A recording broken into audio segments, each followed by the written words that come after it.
नमस्कार साथियों, स्वागत है आपके अपने YouTube चैनल अभिनव लर्निंग क्लासेस पर। जैसा कि आपको मैंने अपनी पिछली 2 वीडियो में वर्णमाला का संपूर्ण ज्ञान के बारे में अवगत कराया था, जो कि परीक्षा की दृष्टि से बहुत ही महत्वपूर्ण था। और आज एक मैं नया टॉपिक लेके आया हूँ, समास। वह भी परीक्षा की दृष्टि से बहुत ही महत्वपूर्ण है। वैसे तो आपने समास कक्षा 8, 9, 10, 11, 12 सभी में पढ़ा होगा। कुछ लोगों को याद होगा, कुछ को नहीं होगा, कुछ को कन्फ्यूजन होगा। लेकिन आज मैं जो वीडियो लाया हूँ उसके देखने के बाद आप सभी के कन्फ्यूजन एकदम दूर हो जाएंगे। आप लोगों ने मेरी पिछली वीडियोस पर खूब सारा लाइक व्यूज़ आए हैं। ऐसे ही मेरे संग आप अपना प्यार बनाए रखिएगा। आशा करता हूँ कि आपको मेरी ये वीडियो भी खूब पसंद आएगी। तो चलिए आज की हम अपनी वीडियो को शुरू करते हैं। और आज का टॉपिक मैंने पहले बता दिया था, क्या टॉपिक है? समास। उस टॉपिक को हम शुरू करने जा रहे हैं, समास का संपूर्ण ज्ञान। तो देखिए, सबसे पहले मैं पढ़ाने जा रहा हूँ समास क्या होता है। समास का तात्पर्य संक्षिप्तीकरण, अर्थात कोई सेंटेंस है या कुछ चीज़ है, संक्षिप्त मतलब छोटे रूप में उसको प्रस्तुत करना। जैसा कि परिभाषा से स्पष्ट होता है कि हिंदी व्याकरण में समास शाब्दिक अर्थ है छोटा रूप, जब 2 या 2 से अधिक शब्दों से मिलकर जो नया और छोटा शब्द बनता है, उस शब्द को हिंदी में समास कहते हैं। समझे आप लोग? जब 2 या 2 से अधिक शब्दों से मिलकर जो नया और छोटा शब्द बनता है, उसे समास कहते हैं। दूसरों शब्दों में कहा जाए, समास वह क्रिया है जिसके द्वारा हिंदी में कम से कम शब्दों में अधिक से अधिक अर्थ प्रकट किया जाए। अर्थात समास के द्वारा हम कम शब्दों में अपनी पूरी अर्थपूर्ण प्रक्रिया को प्रकट कर सकते हैं। आपको ये समास की परिभाषा कोई याद करने की ज़रूरत नहीं है, सिर्फ ये मैंने आपको इससे इंट्रोड्यूस कराया है, जिससे कि आप समास के बारे में कुछ चीज़ समझ सकें। तो चलते हैं दोस्तों हम अपनी नेक्स्ट स्लाइड पर। ये चीज़ आप सबसे ज़्यादा महत्वपूर्ण है। इन चीज़ों के बारे में कोई आपको नहीं पढ़ाता है, लेकिन मैं इनके बारे में आपको अध्ययन कराता हूँ। और बहुत से लोगों को कन्फ्यूजन होता है कि पूर्व पद, उत्तर पद, ये वो क्या होते हैं। तो मैं आज आपको सब चीज़ क्लियर कराता हूँ। देखिए, समासिक शब्द क्या होते हैं। समास के नियमों से निर्मित शब्द समासिक शब्द कहलाते हैं। इसे समस्त पद भी कहते हैं। समास होने के बाद विभक्तियों के चिन्ह परस्पर लुप्त हो जाते हैं, जैसे राजपुत्र। एक है समास विग्रह। समासिक शब्दों के बीच को संबंधों स्पष्ट करना समास विग्रह कहलाता है। जैसे देखिए, आप सुनो, राजपुत्र लिखते हैं। राजपुत्र माने होता है राजा का पुत्र। तो राजपुत्र, राज और पुत्र 2 शब्दों से मिलकर बना है, लेकिन इसको हम बोलते राजपुत्र हैं। लेकिन उसका अगर हम ढंग से डीपली पढ़ेंगे तो राजा का पुत्र ही उसका मतलब होता है। पूर्व पद, उत्तर पद क्या होता है? समास में 2 पद होते हैं। पहले पद को पूर्व पद और दूसरे पद को उत्तर पद कहते हैं। जैसे गंगा जल, समझिए इस बात से। इसमें गंगा और जल ये अपने आप में दोनों शब्द अपने आप में खुद की एक भूमिका है। गंगा जो नदी है, जल अर्थात पानी। गंगा पहले आया है तो इसको पूर्व पद कहेंगे, और जल बाद में आया तो उसको उत्तर पद कहेंगे। तो आप लोगों को पूर्व पद उत्तर पद सबसे ज़रूरी चीज़ थी, जो आप लोग समझ चुके होंगे इस उदाहरण के जरिए। तो चलिए हम अपनी नेक्स्ट स्लाइड पर चलते हैं, जिसके अंतर्गत मैं आपको बताऊंगा समास के कितने भेद होते हैं। समास के कुल मिलाकर हिंदी में 6 भेद माने गए हैं। मुख्य रूप से 6 भेद माने गए। पहला भेद माना गया है अव्ययी भाव समास, दूसरा तत्पुरुष समास, तीसरा कर्मधारय समास, चौथा द्विगु समास, 5वां द्वंद्व समास, 6वां बहुब्रीहि समास। ये भी कुछ याद करने के लिए नहीं है, लेकिन हाँ इसलिए बताया गया है कि ये कुछ पार्ट्स हैं जो कि समास के अंतर्गत हम पढ़ेंगे। 6 भेद हैं इसके: अव्ययी भाव, तत्पुरुष, कर्मधारय, द्विगु, द्वंद्व और बहुब्रीहि। ठीक है। आप लोग इसकी स्क्रीनशॉट ले सकते हैं अगर आपको याद करना है या समझना है कितने टाइप्स के समास होते हैं। तो चलते हैं हम अपनी नेक्स्ट स्लाइड पर।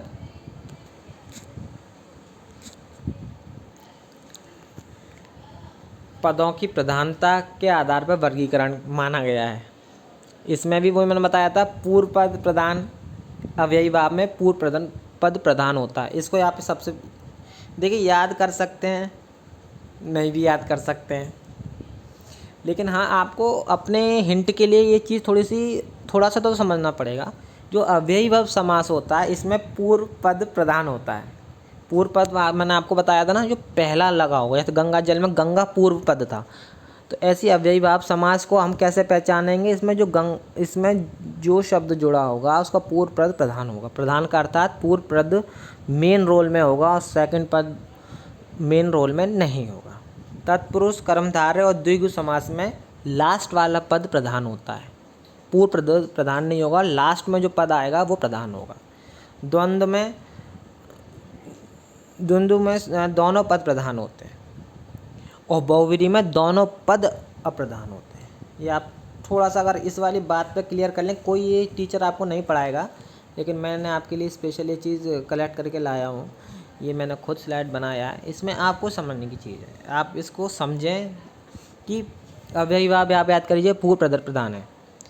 उसके बाद तत्पुरुष, कर्मधारय, द्विगु में उत्तर पद प्रधान है। द्वंद्व में दोनों पद प्रधान है और बहुव्रीहि में कोई पद प्रधान नहीं। समझे आप लोग? हम चलते हैं अपने नेक्स्ट स्लाइड पे। अब शुरुआत करते हैं समास के भेदों को ढंग से समझने की प्रक्रिया। अव्ययी भाव समास, इस पद में मैंने आपको बताया प्रथम पद प्रधान होता है। सबसे पहले आपको बस याद रखना है कि प्रथम पद इसका प्रधान होता है।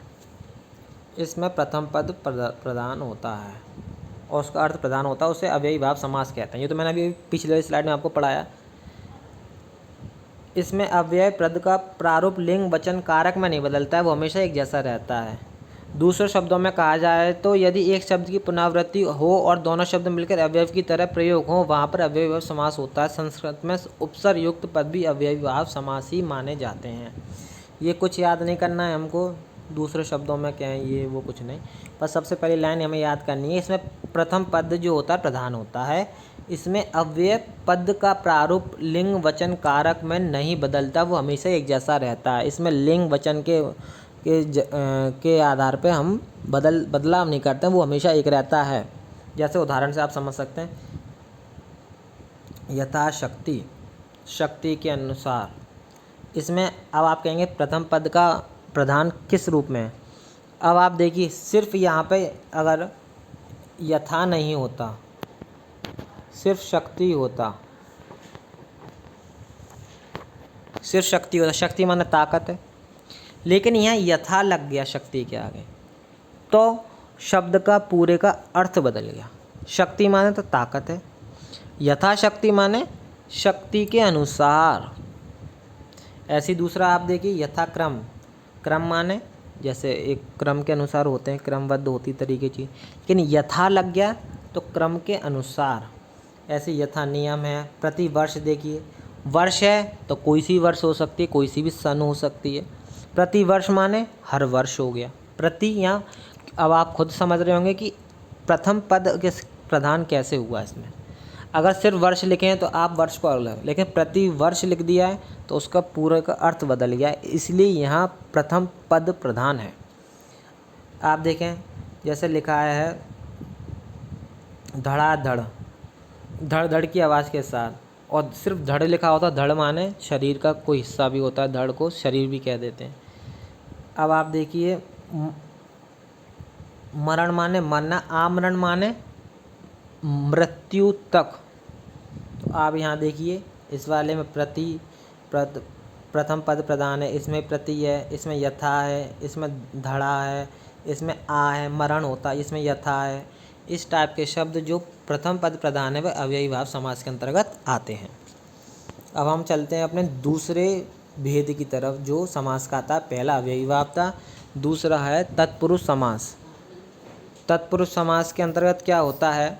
इस समास में मैंने आपको बताया था दूसरा पद प्रधान होता है।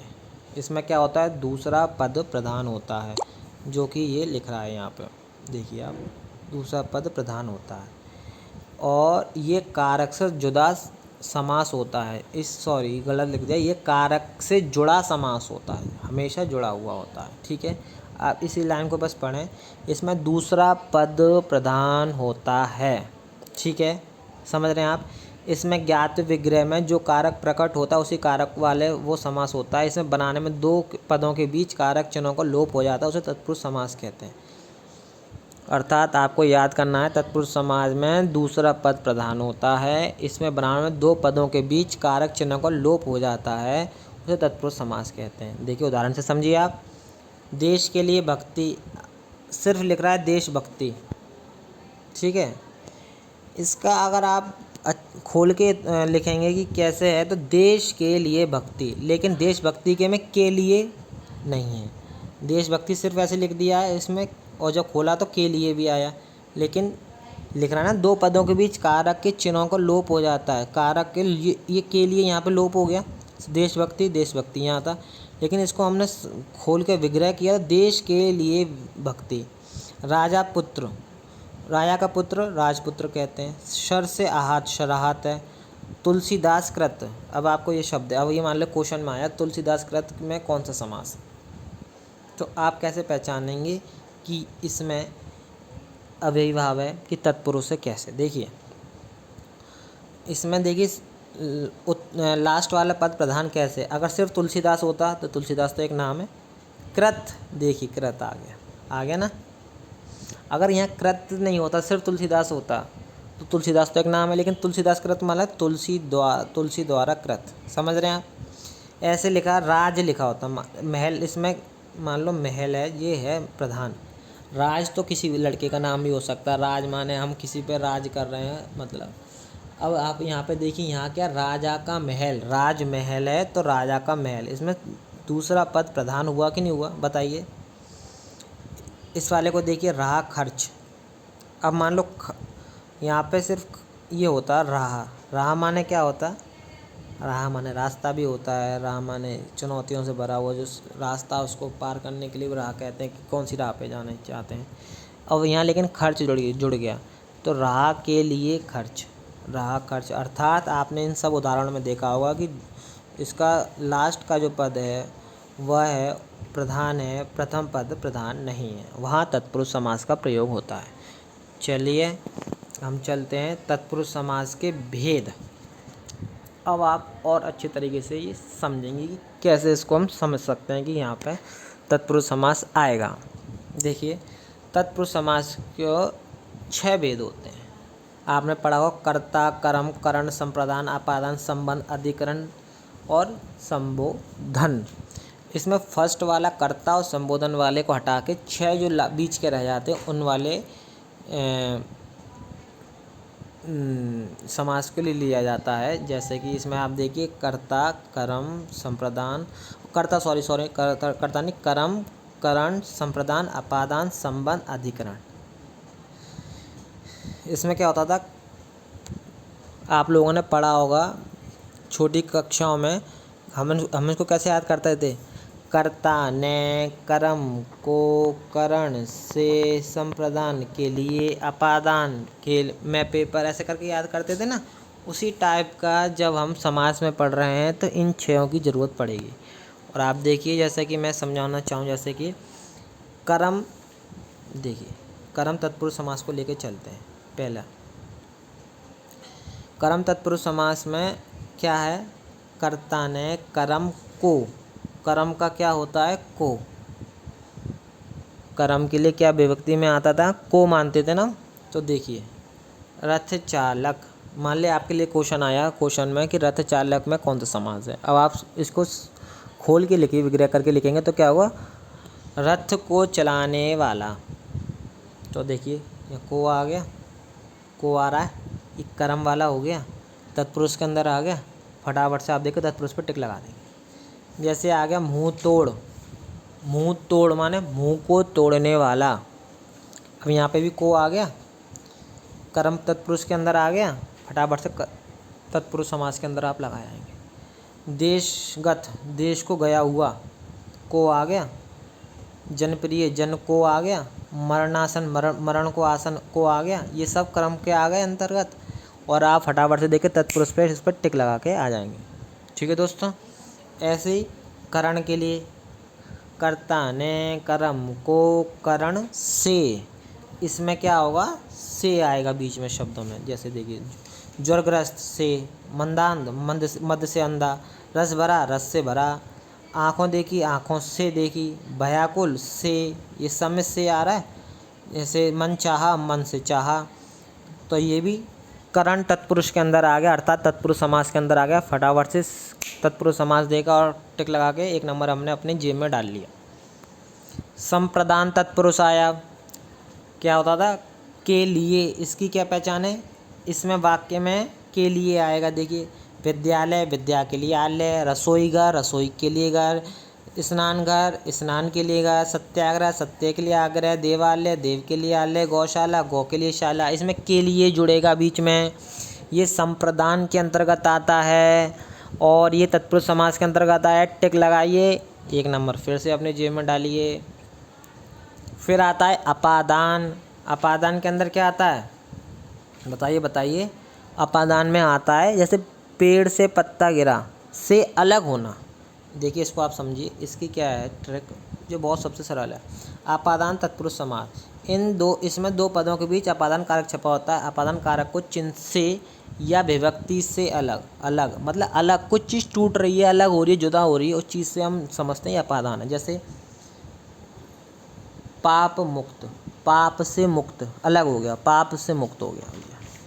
एक तो करण से था, करण वाले में से आ रहा था, ये से का मतलब है उससे अलग होना, विमुख होना, दूर होना। जैसे वो होता है ना पतझड़। अब पतझड़ क्या है, पतझड़ तत्पुरुष समास का अपादान का है। पत्ते झड़ गए, पेड़ से पत्ते अलग हो गए। रोग मुक्त से तो आ रहा है, लेकिन आप कहेंगे सर करण में भी से था, इसमें भी, लेकिन ये से अलग वाला है। से अलग होना, अलग माने विमुख हो रहा है, दूर हो रहा है, हट रहा है, छूट रहा है। ठीक है, रोग मुक्त माना रोग से मुक्त, हट रहा है ना, रोगी था पहले, कोई रोग था, अब सही हो गया, रोग मुक्त हो गया। पाप मुक्त, पहले पापी था या उस पर आक्षेप लगे थे, सिद्ध हुआ कि भैया नहीं कोई उसने गलत काम किया, तो पाप से मुक्त हो गया। पथ भ्रष्ट, पथ से भ्रष्ट, रास्ते से मतलब गलत रास्ते वाले बात पे आ गई। काम चोर, काम से जी चुराने वाला, मतलब इन सब चीज़ों में आप समझेंगे तो इस चीज़ में दूरी हो रही है, समझ रहे हैं आप। तो ये अपादान सबसे सिंपल वाला है, इस चीज़ को ऐसे पहचानेंगे। ठीक है जी, अब हमारा अगला आता है संबंध तत्पुरुष समास। ये सब अभी तक जो चल रहे हैं तत्पुरुष समास के भेद चल रहे हैं, आप लोग समझ रहे हैं। मैं आपको एक एक करके डीपली समझा रहा हूँ, इस वीडियो को देख लीजिए। इसके बाद दूसरी किसी भी चैनल की वीडियो देखने की ज़रूरत नहीं है, आपके 2 से 3 नंबर आपके अपने पक्के हो जाएंगे। अब इसमें संबंध तत्पुरुष में आप देखिए क्या होता है। देखिए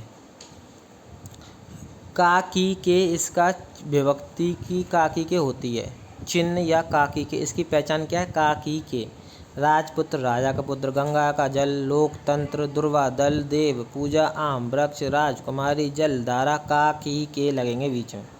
ये तो बहुत सिंपल है, इसको तो कोई याद करने और ना मुझे समझाने की जरूरत है, तो आप लोग खुद समझ रहे होंगे। का की के, समझे, का की के लग रहे हैं। राजा पुत्र, राजा का पुत्र, दुर्वादल, दुर्व का दल, देव पूजा, देव की पूजा। जैसे हम शॉर्ट में बोलते हैं देव पूजा हो रही है मान लो, तो देवों की पूजा हो रही है, देवताओं की पूजा हो रही है। शिवालय, शिव जी का आलय, ये शिव का आलय। मूर्ति पूजा मतलब मूर्ति की पूजा। तो काकी के जहाँ आएंगे वो है भी तत्पुरुष समास के अंतर्गत हम रख देंगे उसको। ठीक है जी, इसके बाद आता है अधिकरण तत्पुरुष समास। इसमें क्या होता है, मैं पे पर, मैं पे पर, इन 3 शब्द आते हैं, मैं पे और पर। जैसे वनवास, वन में वास। ठीक है, अब जैसे मान लीजिए सिर दर्द है, हम कहते हैं ना सिर दर्द हो रहा है यार हमारे। अब सिर दर्द को थोड़ा सा सोचेंगे तो पूरा सेंटेंस शुद्ध में क्या होगा, सिर में दर्द हो रहा है। तो देखिए मैं आ रहा है ना इसमें बीच में, तो ये भी तत्पुरुष समास के है अंतर्गत आएगा। और किसके अंतर्गत आएगा, अधिकरण के अंतर्गत आएगा। आप बीती, आप बीती बताइए, आप बीती का मतलब क्या है। तो अब कहेंगे आप बीती का मतलब क्या होता है, आप में बीती, आप पर क्या बीती, आप पर क्या बीती है, तो इस पे पर आ गया।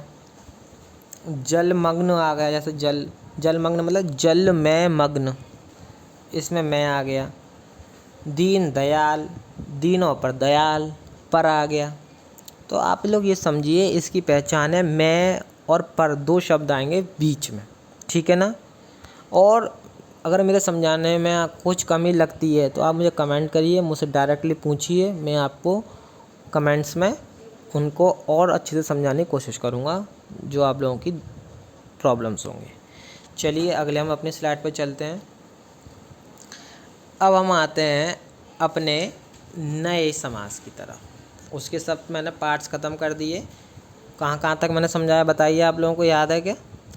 इस समय जो मैं पढ़ा रहा था, सबसे पहले अव्ययीभाव समास पढ़ाया, सेकंड मैंने पढ़ाया तत्पुरुष समास, और तत्पुरुष समास के 6 मैंने भेद पढ़ा दिए।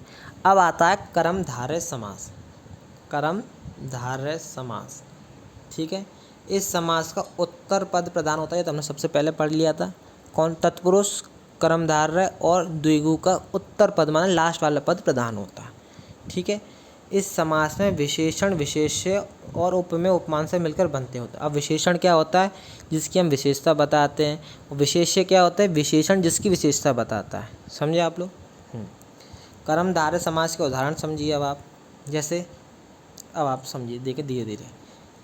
चरण कमल, ये अब आपका आया क्वेश्चन में कि चरण कमल में कौन सा समास है। तो सबसे पहले आप देखेंगे कि इस पद में प्रधान कौन आ रहा है, इस वाले वर्ड में। तो आपने देखा कि भाई चरण कमल, इसमें उत्तर पद प्रधान कैसे हुआ। सबसे बड़ी बात यह आती है, चरण कमल जो है इसका अर्थ क्या है? कमल के समान चरण, ठीक है। कमल के समान चरण, इसमें किसी ना किसी चीज़ की विशेषता बता रहे हैं। इसमें भी काकी के लग रहा होगा कहीं ना कहीं, वो मैटर नहीं करेगा, लेकिन आपको शब्द पढ़ के ही समझ में आ जाएगा कुछ चीज़ अलग है यार, ये तत्पुरुष वाला नहीं लग रहा, ये तो कर्मधारय वाला कुछ हमें लग रहा है। इसमें उपमेय हो रही होगी किसी से, उपमान किसी की उपमेय हो रही होगी किसी से, है ना। और विशेषण किसी की बता रहे होंगे। जैसे नील गगन, नीला है जो गगन, गगन की विशेषता बताइए कैसा है गगन? नीला है। पीताम्बर, पीत है जो अंबर। महादेव, अब महादेव आपने उसका संधि विच्छेद किया, अब ये महान है जो देव। अब आपको ये तत्पुरुष समास में क्यों नहीं मान लो? अरे भाई इसमें विशेषता है कुछ, महान है जो देव। उस जो मैंने अभी तक आपको तत्पुरुष समास का उदाहरण पढ़ाए थे उसमें कोई विशेषता नहीं पढ़ाई थी मैंने, लेकिन कर्मधारय में आप देखिए कुछ ना कुछ विशेषता होगी, कुछ ना कुछ आप शब्द से समझ जाएंगे कि हाँ कुछ चीज़ अलग है भाई। जैसे ये लिखा है आपका महात्मा, अब महान है जो आत्मा, ठीक है, विशेषता है। वो किसकी बात? महात्मा कौन है? जिस आदमी की आत्मा महान है वह महान आत्मा है। चंद्रमुख, चंद्र जैसा मुख, जहाँ पर विशेषण विशेष्य जैसी बात आ जाए, अगर कोई शब्द है उसको हम खोल के देखेंगे तो उसके में किसी की हम विशेषण या विशेषता बता रहे हैं, तो ये या किसी से उपमा कर रहे हैं, ठीक है। तो ये समझ लीजिए ये कर्मधारय के अंतर्गत आ रहा है। कर्मधारय माने कोई कर्म हो रहा है उस वाले शब्द में। कर्म मतलब जैसे नीला अंगन, नीला हो रहा है, ठीक है। और पीताम्बर, पीत है जो अंबर। महात्मा, महान है जो आत्मा। इस टाइप की जो चीज़ें आ रही हैं वही आप मान लीजिए कि कुछ ना कुछ उसमें कर्म हो रहा है, ठीक है। तो ये वाला आपको समास क्लियर हो गया। अब चलिए नेक्स्ट पे द्विगु समास। ये तो सबसे सिंपल समास है, 1 मिनट में समझा दूंगा और 1 मिनट में समझ के आप संतुष्ट हो जाओगे। द्विगु समास, द्विगु समास वह समास है जिसके अंतर्गत संख्यावाचक वाली बात आती है। देखिए संख्या की बात है। सबसे पहले मैं डेफिनेशन भी नहीं पढ़ रहा। नवग्रह, नवग्रह मानते 9 ग्रह। दोपहर, 2 पैरों का समाहार। जैसे त्रिलोक, 3 लोकों का समाहार, 3 लोक आ गया ना। देखिए पंचतंत्र, पंच माने 5, त्रिवेणी में त्रि माने 3, 2 माने दोपहर, नव माने 9, चौगुनी माने 4 गुनी 4। यहाँ संख्याओं का बोध हो रहा है। त्रिभुज माने 3 भुजाओं वाला समाहार। शताब्दी, 100 शब्दों का समूह, समझे। जहाँ देखिए सब में संख्या का बोध हो रहा है। देखिए 9, 2, 3, 5, 3, 100, 5, 7, 4, 3। त्रिभुवन, चौगुनी, दोगुनी, पाँच गुनी, शताब्दी, पंसेरी, सतसई, पंचतंत्र, त्रिलोक, ये शब्द जो आ रहे हैं जिसमें संख्या का बोध हो वो आंख बंद करके दुईगु लगा दीजिए। सबसे सरल है, सबसे सरल है, सबसे सरल है। पढ़िए मत इसको, बस इसको बिल्कुल मत पढ़िए, इसको बस समझ जाइए कि संख्या का जब बोध हो फटाफट से वहाँ दुईगु लगा के चले आइए, एक नंबर ले आइए। ठीक है, अब हम चलते हैं अपने दूसरे समास के भेद पे, जो है द्वंद्व समास। इस समास में अब देखिए दोनों पद प्रधान होते हैं, दोनों पद प्रधान होते हैं। इसमें किसी पद का गौण नहीं होता है, गौण का मतलब सेकेंडरी नहीं होता है। ये दोनों एक दूसरे पद पर के विलोम होते हैं, लेकिन हमेशा नहीं हो, ऐसा है, लेकिन ये हमेशा नहीं होता। इसका विग्रह करने पर और, अथवा, या, एवं एक प्रयोग होता है। ठीक है, अब देखिए द्वंद्व समास कैसे होते हैं। तो जल, वायु, ठीक है, विपरीत मान लो चाहे मत मान लो, लेकिन है अलग अलग बिल्कुल दोनों ही। मतलब जल लिखा है तो जल को आप अलग जल भी कह सकते हैं, वायु लिखा है तो वायु को आप, वायु की भी अपनी एक इम्पोर्टेंस अलग है, जल की भी, और दोनों को मिला जलवायु, वो एक अलग शब्द बन गया। पाप पुण्य, ठीक है, दोनों पद प्रधान हैं। आप एक सिंगल नहीं किसी से पहचान सकते कि ये क्या चीज़ है। ठीक है, जैसे नर नारी, इसका विग्रह देखिए, और याद कीजिए लाइन, इसका विग्रह करने पर और, अथवा, या, एवं इस टाइप के शब्द आ रहे होंगे। देश विदेश, देश और विदेश। गुण दोष, गुण और दोष। अमीर गरीब, अमीर और गरीब। पाप पुण्य, पाप और पुण्य। अपना पराया, अपना या पराया। ये शब्द याद कर लीजिए यहाँ पे, और, अथवा, या, एवं ये शब्द आए विग्रह करने पे तो समझ जाइए फटाफट से द्वंद्व समास हैं, और दोनों शब्दों की प्रधानता है। अकेले अकेले कोई शब्द है तो वो इस द्वंद्व समास में नहीं आएगा। अगर जोड़े में लग रहा है, जलवायु आए, अब आप कन्फ्यूजन हो, ये कौन सा शब्द हो गया। पढ़िए जलवायु, आप समझेंगे हाँ यार जल की भी अपनी प्रधानता है, उसकी भी एक इम्पोर्टेंस अलग है, हम उसको यूज़ करते हैं अलग जगह। वायु की भी अपनी है, ये दोनों मिला के दिए, अर्थात दोनों पद के प्रधान है ये तो ये कौन सा था। फिर आपने कहा अरे ये तो द्वंद्व समास था, फटाफट से द्वंद्व पे आपने लगा दिया, और फिर और क्लियर करा तो आपने इसको विग्रह किया तो जल और वायु आया। तो हमने कहा यार हाँ, और, अथवा, या, एवं हमने पढ़ा था, इसकी ट्रिक थी, तो ये उसमें भी सही बैठ रहा है। तो द्वंद्व समास हमारा हो गया, और, अथवा, या, एवं आएंगे उसके अंदर द्वंद्व समास होगा। चलिए नेक्स्ट स्लाइड पर चलते हैं, जो कि है अब लास्ट स्लाइड, और लास्ट भेद है समास का। कौन सा है? बहुव्रीहि समास। ठीक है,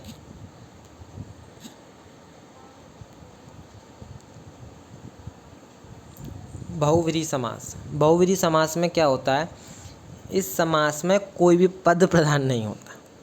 द्वंद्व में क्या आता है, दोनों पद प्रधान थे। बहुव्रीहि में क्या है, कोई पद प्रधान नहीं है, कोई भी पद प्रधान नहीं। जैसे देखिए आप कैसे, जब दो, और आगे पढ़ लेते हैं, जब दो पद मिलकर तीसरा पद बना दें, मतलब दो पद हैं और उसको हम खोलेंगे, या मतलब उस शब्द को अगर हम विग्रह करेंगे और उसका अर्थ कुछ और निकल आए, ठीक है ना, उस शब्द से नहीं मिलता जुलता हो, उसकी उपमा उपमेय किसी और से हो रही हो, कुछ और ही चीज़ और ही शब्द बन रहा हो, वह तीसरा पद बना देता है, और वह तीसरा पद ही प्रधान होता है। जो दुइयाँ वो दोनों प्रधान नहीं, जो उसका अर्थ बन रहा है वह प्रधान है, ये ध्यान रखिए।